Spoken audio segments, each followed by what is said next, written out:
يا هلا بيكم معانا في حلقة جديدة، حلقة هنغوص فيها في تفاصيل ماتش كان مثير للجدل وللأعصاب. بنتكلم عن ماتش المغرب وكوريا الجنوبية في دور ال16 لكأس العالم للشباب تحت 20 سنة اللي مقام في تشيلي.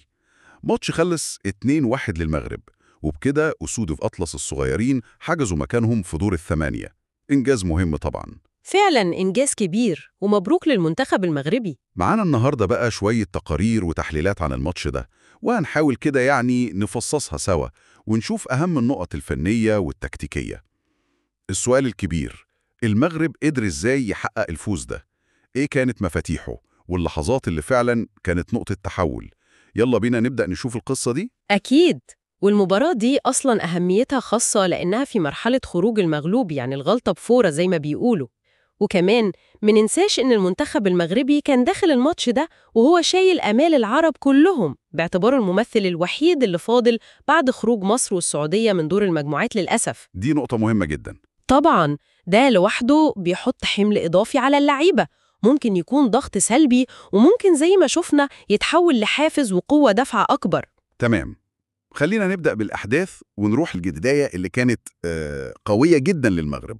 الهدف الأول في الدقيقة 8، يعني لسه بنقول يا هادي.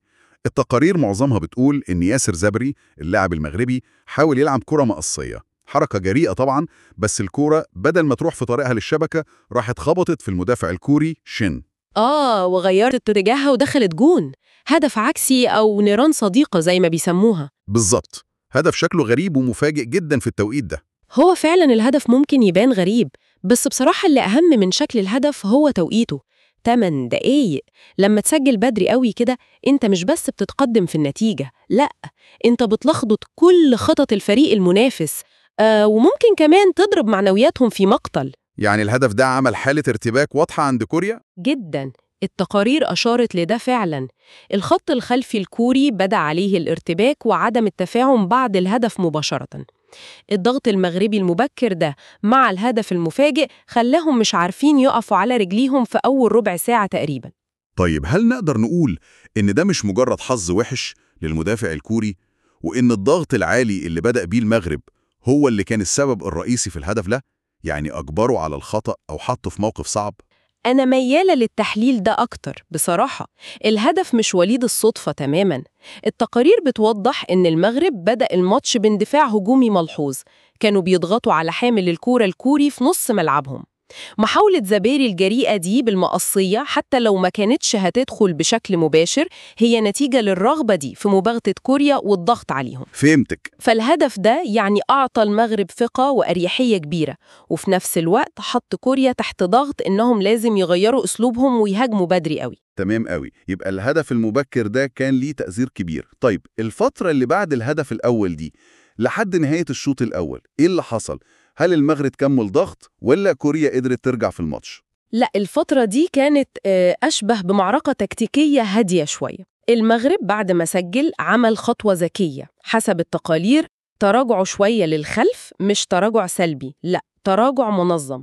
حافظوا على شكلهم الدفاعي عشان يمتصوا حماس كوريا؟ بالظبط، يمتصوا رد الفعل المتوقع من كوريا ويعتمدوا على الهجمات المرتدة السريعة، يستغلوا سرعة الأجنحة والمساحات اللي ممكن كوريا تسيبها ورا وهي بتدور على التعادل. وكوريا عملت إيه؟ كوريا فعلا حاولت تضغط وحاولت توصل لجون بن شاوش حارس المغرب، لكن زي ما قلنا التنظيم الدفاعي المغربي كان كويس، خصوصا في قفل العمق. الشوط الأول انتهى بنفس النتيجة 1-0. حلو، دخلنا الشوط الثاني والمغرب لسه متقدم 1-0. الدنيا اختلفت إزاي في بداية الشوط ده؟ التقارير ذكرت إن المغرب رجع يبادر بالهجوم تاني حوالي الدقيقة 50 كده. صحيح، هو طبيعي الشوط التاني بيبدأ بروح جديدة. واضح إن كان في تعليمات من المدرب المغربي بين الشوطين. التعليمات كانت واضحة غالباً، حاولوا تسجلوا هدف تاني عشان تقتلوا الماتش وتأمنوا النتيجة. وده كان قرار مهم جداً في ماتش خروج مغلوب زي ده، يعني ما ينفعش تفضل تحت ضغط التعادل طول الوقت. منطقي جدا. والتقارير وصفت فعلاً إزاي المغرب بدأ يزود الضغط بتاعه تاني، خصوصاً من على أطراف، بيحاول يستغل سرعة ومهارة الأجنحة زي معمى وغيره. كوريا في المقابل كانت لسه بتحاول تقفل دفاعاتها وتلعب على التحولات السريعة. وهنا بقى في خضم المحاولات دي جت اللحظة المغربية الحاسمة الثانية. الدقيقة 58 المغرب بيضيف الهدف الثاني. التقارير هنا وصفت الهدف ده بالتفصيل. عثمان معمى انطلاقة رائعة من ناحية اليمين، عدى وفات، وبعدين عرضية متقنة جدا. الانطلاقة دي كانت ممتازة فعلا.